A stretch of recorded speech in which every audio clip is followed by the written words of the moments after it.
हसे चेहरा मंजर माजूलै का वो बोलामो तोला यार। मरवारी मुर्गा वो बोलामो तोला यार। मरवारी मुर्गा वो बोलामो तोला यार। लिख लिख के तै भेजे पाती कैसे मैं आऊंगा बुलाए मोला यार। मरवारी तुर गाँव माँ बुलाए मोला यार। मरवारी तुर गाँव माँ बुलाए मोला यार।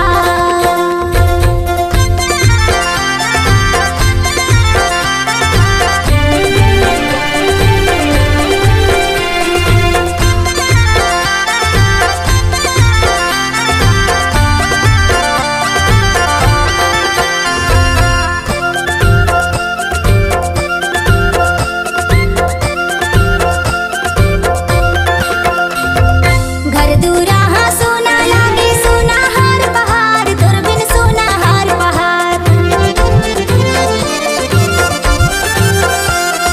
घर दूरा हाँ सोना लागे सोना हार पहाड़ तुर बिन सोना हार पहाड़। काछू नहीं सुहावे मोला छाए तोर प्यार गा बुलाए मोला यार। मरवारी तुर गाँव माँ बुलाए मोला यार।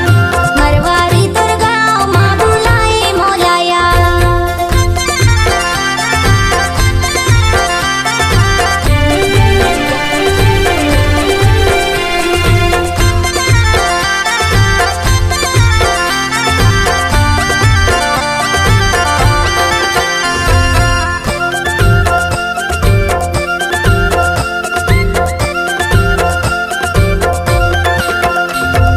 तोला तड़पे मन हाँ कल्पे नैना रास्ता दिखे है रे नैना रास्ता दिखे।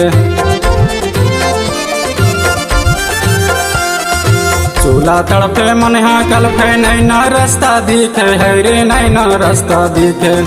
तोर मैं दीवाना मन मा दिल के पाती लिखूं वो बोलामो तोला यार। मरवारी मुर्गा वो बोलामो तोला यार। मरवारी मुर्गा वो बोलामो तोला यार।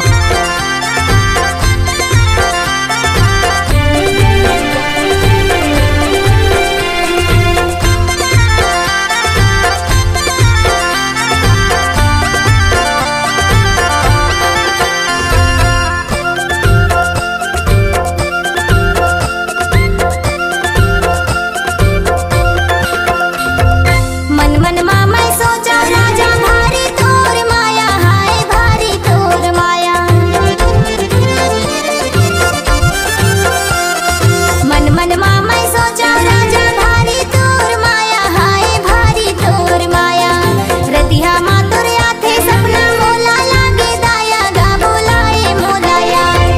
मरवारी तोर गाँव माँ बुलाए मोला यार। मरवारी तोर गाँव माँ बुलाए मोला यार। मरवारी मुर्गा वो बोलामो तोला यार। मरवारी तुर गाँव माँ बुलाए मोला यार। मरवारी मुर्गा वो बोलामो तोला यार। मरवा